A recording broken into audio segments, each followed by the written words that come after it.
Now, I know that Game Week 23 isn't even over yet, but as you know, that doesn't stop me making some FPL content. So in this video, I'm going to go through players to buy and avoid ahead of double Game Week 24.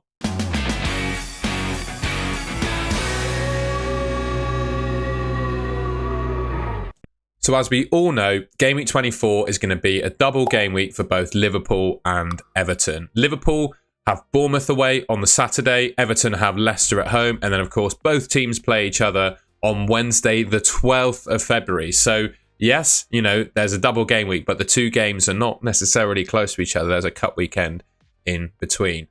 So I think it naturally makes sense, right, to talk about these two teams and the players from these teams, well, my opinion on the players from these teams. We'll start off with Liverpool then. I think it's pretty fair to say that Liverpool are going to be the most popular team out of the two.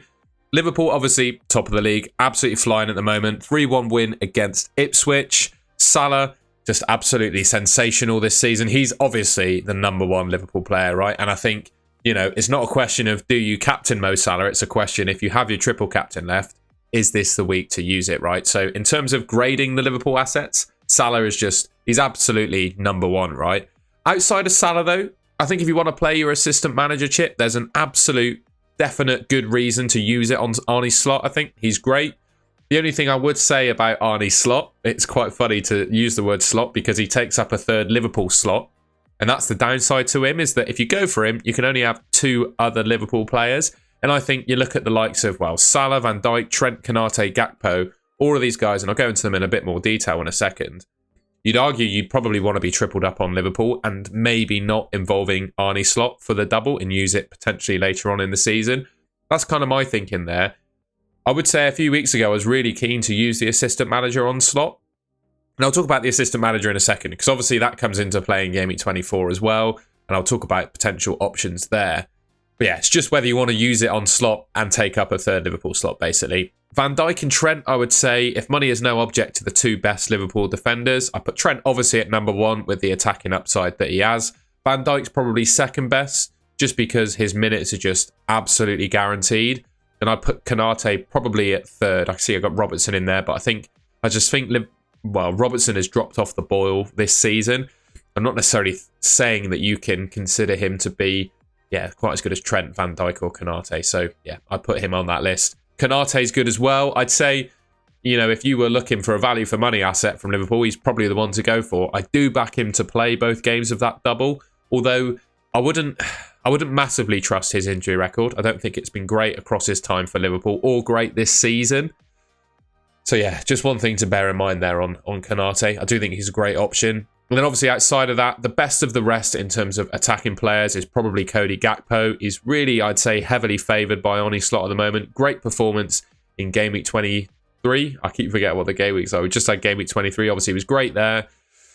Yeah, I think he's probably going to play both games of the double. And in terms of the forwards or midfielders that aren't named Mo Salah, he's probably going to play the most minutes. And right now, he's probably in the best form. So yeah, I'd go for Gakpo as the other player to have from Liverpool attack alongside Salah. I think Diaz is all right, but I just not massive on his minutes or his level of returns. He could start both games of the double, but even if he does, I'm not sure he's quite as dangerous as Gakpo is at the moment, although of course they play in different positions in FPL. Like I said, I think Robertson's fallen off, and Alisson, he's all right. He's just not all that exciting. Obviously, Liverpool didn't keep a clean sheet against Ipswich. You know, Bournemouth, do they really keep a clean sheet against Bournemouth? You know, with how good Bournemouth have been, I think Bournemouth probably score. And that would kind of put me off as well, Van Dijk and Konate, because, you know, Trent can still pick up returns from an attacking perspective.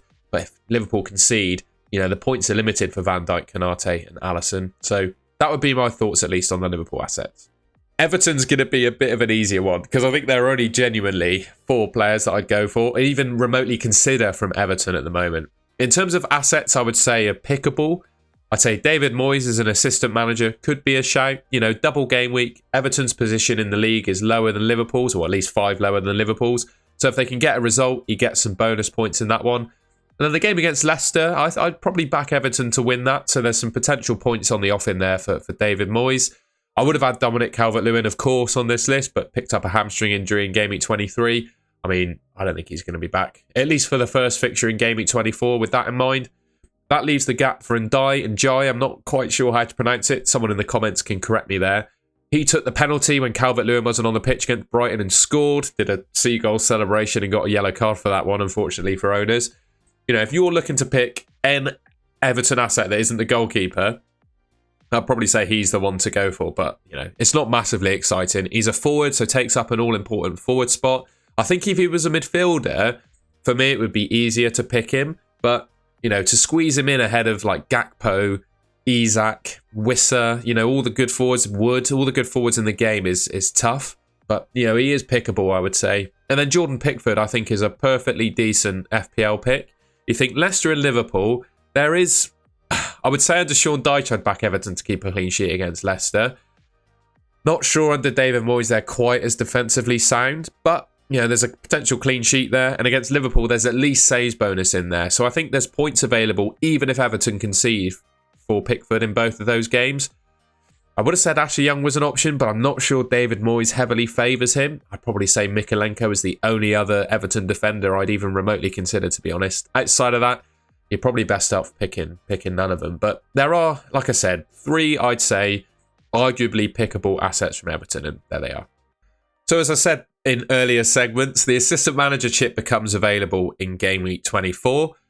And I think there's a couple genuine opportunities to use it. I think there is a case, definitely, to use it on Arne Slot if you want to. Like I said, the downside is it takes up a third Liverpool spot. So, you know, you're not going to be able to have, you know, all of Trent, Salah and Gakpo, who I'd probably say are the 3 best Liverpool assets. You're not going to have all 3 of those if you obviously go for Arne Slot. And then David Moyes, I think, is a perfectly decent option as well. And I actually, the more time goes by, I'm genuinely thinking if I were to deploy the assistant manager in 24, which I'm a little bit unsure as to whether I'll do at the moment, I think it's probably best used on David Moyes, because I just think that triple up, that Liverpool, Salah, Gakpo, Trent triple up is better than having, well, maybe Salah, Trent or Salah, Gakpo and Slot. I think that is better. So using it on Moyes, if you think about it, we just go back to the double game week. So David Moyes has Leicester at home and then Liverpool at home, right? I always find, historically at least, the Merseyside derby to be a relatively cagey game. Now, I'm definitely not saying that I back Everton to win the game, but I wouldn't be surprised, I don't know, to see them like nick a point. And if you read into it like this, right, say this is probably best case scenario in my mind. Say Everton pick up a win against Leicester and score a couple of goals. There's 8 points for doing that, right? They win, score a couple of goals, maybe keep a clean sheet. I'm going to limit that to 8 points, right? That's a good scenario. Say they pick up a draw against Liverpool. That's another 8 points. So, you know, it's obviously you're backing something that's unlikely to happen, I think, in terms of Everton drawing with Liverpool. But if you want to go a bit different and deploy that assistant manager, I think David Moyes, I actually prefer him to Arne Slot with that in mind. So yeah, we just go back to those points. I keep going over myself, don't I? So yeah, they beat Leicester, score a couple of goals, potentially 8 points there. 10 if they keep a clean sheet. Not sure they keep a clean sheet. And then you get the 5 bonus for drawing against a team higher than you. Say they pick up a draw against Liverpool, that's 8 points on the table. So, you know, potentially 16 points available there for David Moyes in the best case scenario. Now, I quite like the opportunity of that. And you look at the price for him, you know, you're paying 0.5 million for a potential 8 points. Just something to bear in mind. I quite like the thought of using it on 24. Obviously, that's quite short-term thinking, just using it on Moyes in 24. But, you know, there is potential there. But I do think if I were to deploy it in 24, I'll go back to that point. Previously, I was kind of big on using it on Arne Slot. But with how well Liverpool were playing and Gakpo emerging as an option, obviously Trent always being there, Salah being amazing, you probably want to go for those 3 if you can squeeze them all in, which just doesn't leave space for Arne Slot. So I think if you were to play your assistant manager in 24, I'm repeating myself kind of for effect here, I'd deploy it on David Moyes.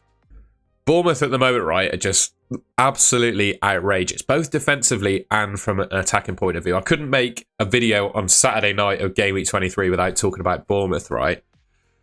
Kluivert is probably the outstanding Bournemouth asset. I'd still say Semenyo's a close second, but Otara does look really strong as well. Kluivert obviously has the penalties. He's got 6 attacking returns in his last 4 games. Open play hat-trick against Newcastle, of course. Yeah, he's in sensational form at the moment. But look at the stats here. He has got 5 goals from 1.69 expected goals. So yeah, he's amazing at the moment, but I would say that's a little bit, well, just not just a little bit, a massive overperformance of his XG. And yeah, that suggests obviously it's a purple patch, but I just question how long that will continue. And I'm not trying to downplay how well he's been playing, because he's been absolutely brilliant. But he's got Liverpool up next. And I'm just thinking, if you're without him and you're considering buying him into your team after seeing what he's done over the last couple of weeks, I think just the fact he's massively overperformed his XG and has Liverpool next, I would just be cautious. I probably wouldn't, if I didn't have him, I probably wouldn't bring him in ahead of game week 24. He's got Liverpool, and obviously Everton and Liverpool have a double game week, so you'd probably be best off using your transfers on a player that has a double. But yeah, you can't ignore, the goals and assists that he's put up so far. And then after that, game week 25 onwards is when it gets really good for Bournemouth. Southampton and Wolves after that, couple of really nice fixtures, and the good fixture run extends beyond that as well. I think from game week 25 onwards, they could be excellent. And I think Kluivert is making a real play to potentially be the best cheap midfielder in the game. I've always said week on week that Rodgers is the best sub 6 million midfielder in the game. But when you've got Kluivert in the form that he's in, taking penalties for Bournemouth, who are playing as well as they are at the moment, I think on form at the moment, Bournemouth are one of the best teams in the league. No doubt about it. Probably top 2 or 3 teams in the league on form alone at the moment. So that might, I don't know, a bit of recency bias, but in my mind, that might place him just ahead of Rodgers and probably be the best sub 6 million midfielder. But if I were looking to buy him, I'd wait another week and look to get him in 25. Now, I saw quite a lot of people selling Arsenal defenders over the last couple of weeks, and whilst swapping them for Liverpool assets might not have been too bad of an idea, obviously with the Liverpool double game week, I just wanted to do a little segment on the fact that I personally still back the Arsenal defence. Now, Man City at home in their next fixtures, probably not great, but considering there's a double game week for Liverpool, you're probably going to have Liverpool defenders over Arsenal ones anyway. And I'd imagine you might have some bench options you could play in their place if you didn't back them to keep a clean sheet against Man City. Then after that, they've got Leicester, West Ham, Nottingham Forest, who, well, just been pretty much nullified by Bournemouth. And I'd also say for Forest, they're great defensively. That's kind of what they built their season on. But they're not necessarily... Chris Wood seems to always knock goals in, doesn't he? But in terms of putting up XG, they're not one of the most dangerous teams in the league. And then Man United at Old Trafford, I mean, you could not rule out an Arsenal clean sheet in that game either. So over the next 5 fixtures, I think there's, 4 games, game week 25 to 28, they could genuinely keep a clean sheet in all of them. And the 11-5 clean sheet odds, which I previously used to talk about defenders in these videos, they're looking really strong. Yes, the Man City game is still 36%. But it's obviously a tough fixture. And then it's 52, 52, 47, 39 in the next 4. So against Leicester and West Ham, the 11-5 clean sheet odds have them at 52%. And if you think, what does that mean in terms of odds? Well, say 50% is as likely or not to keep a clean sheet. 52% means they're back to keep a clean sheet. The odds suggest they're more likely than not to keep clean sheets. And that's in 2 games. So basically, my whole point is I really like the Arsenal defence, and I wouldn't be all that worried about, potentially looking to pick some up again in Game Week 25, to be honest. But, for people looking to offload David Raya, for Alisson, get rid of Saliba, I'd consider keeping the faith. Raya to Alisson, I'm not sure I'm absolutely massive on that move, for example, because I just don't back Alisson long term. I think they're not quite as good defensively, I don't think. I still think Arsenal, they have the ability just a little bit more than Liverpool to keep clean sheets, even if the stats don't back that up. That's just my feeling. But also Alisson, he's just a little bit injury prone, and I'd be a bit uncomfortable holding him in my team for a long run. Whereas Raya, I think he's pretty solid. And yeah, those next, after 24, the 4 fixtures look good. So yeah, I just wanted to do a piece on Arsenal defence because I think they're still pretty decent. And finally, I know these 2 haven't played yet. I've left them to the end because obviously the exciting assets are from Liverpool and Everton because they have a double. But I also think Mbeumo and Wissa, respectively, can be really good in your team as well. And if you haven't looked at bringing them in ahead of Game Week 23, I've brought Mbeumo in my team, for example. I think Game Week 24 is still a really good time to do it. Next 3 fixtures being Tottenham, who are pretty atrocious defensively, West Ham and Leicester. All 3 of those teams, you would back Brentford to score. And I think, to be honest, there's not a whole lot to separate in Mbumo and Wissa. I think Wissa is definitely more dangerous from open play, but obviously Mbumo has the penalties and scores more points for his goals because he's a midfielder. But I think, you know, respectively, you kind of get what you pay for with both assets. And if you're maybe missing a forward spot, Wissa fills that. And if you're looking to upgrade in midfield, Mbumo fills that. And yeah, I just think Brentford across this season have been really impressive from an attacking perspective. You know, I'd say they've been one of the best attacking teams in the league, not necessarily defensively, but, you know, they've not struggled to score this season. And I think these two players could be excellent options in your team. And what I'd like about them is, I think regardless of, yeah, you know, they've had dips in this season, I'll admit, but regardless, they've played every game and largely for 90 minutes. You know, you just put them in your team and you're not worried about them starting every week. Obviously, any player could get injured, which could happen to these two, of course. But they're just really safe, secure minutes players, and I really like both of them. The next few fixtures are good. If you need a forward or a midfielder and you don't want to look at Everton or Liverpool, I think these two you should really consider for your team. All right, well, that's the end of the video. I hope you enjoyed that and found it useful. A little bit of chat there ahead of obviously double game week 24. Apologies, I've been out in the football today and it was absolutely freezing and I've turned into Rudolph, it would appear, when I got home because everything got warm when I got home and my nose was still really cold. So apologies for the red nose. I'm glad thank you for putting up with that throughout the video.